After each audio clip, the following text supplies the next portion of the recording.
Another day, another brew.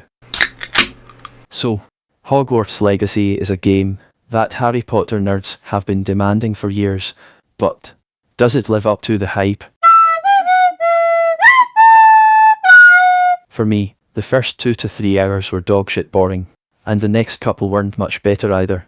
But after a slow start, I cracked open another can and continued. Persistence paid off, and after learning new spells, acquiring a broomstick and choosing a new wand, you can begin to explore Hogwarts and the open world at your own leisure. Which is honestly the biggest joy of playing the game. The main storyline isn't particularly compelling, neither is the dry dialogue between students, but what is the discovery of unique set pieces inspired by the writings of J.K. Rowling, which have been littered throughout. You're a wizard, Harry. Destroying an enemy doesn't feel the same when you're dressed like a hobo, and that applies in the real world too. So outside of my studies, I became somewhat of a fashion icon, conjuring up peak styles with regularity, so I could assert dominance in and out of the classroom. Fabulous! My biggest gripe with the game is the lack of Dumbledore. Yes, the game is set in the 1800s, but surely nobody was asking for this reprobate.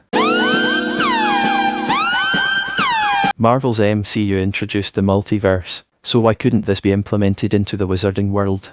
What absolute shite, but despite this huge flaw, the game does a very good job of hitting you right in the nostalgia. It doesn't quite hit the levels of the early PlayStation titles, which were based on the movies, but it's a solid effort. The landscape design outside of Hogwarts is truly stunning. If you want to go full nerd mode, turn off all of the HUD features, hop on a broom or beast, and prepare for an orgasm of the eyeballs. Another letdown is the inability to cast spells on fellow students when playing on console. So to exert frustrations, we need to use the animal life to our advantage. They wouldn't have it any other way. However, it is possible to manipulate students into becoming the next Dark Lord. What? You'd keep my prized collection for yourself? I knew it! You're just as bad as everyone else. I hate this school. You'll all be sorry when I learn some more spells. Fans of the Fantastic Beasts films will recognize this thieving little prick, as well as a whole myriad of creatures, including dragons, Pokemon-looking motherfuckers, and a fish-catching hippogriff. The School of Magic itself is outstanding, and there are many comical moments to be found just by walking around Hogwarts.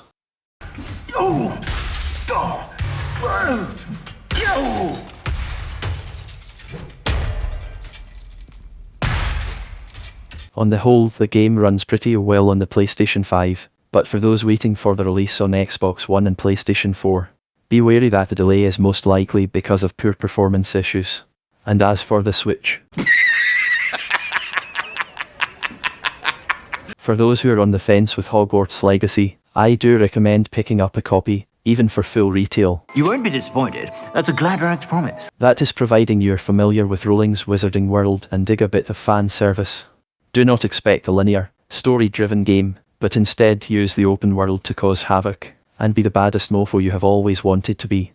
I give Hogwarts Legacy a score of 4 brews. Take that, Sonic, you blue little bastard. I got 7 Mac 11s, about 8, 38s, 9, 9, 10 Mac 10s, the shits never end. You can't touch my riches, even if you had MC Hammer and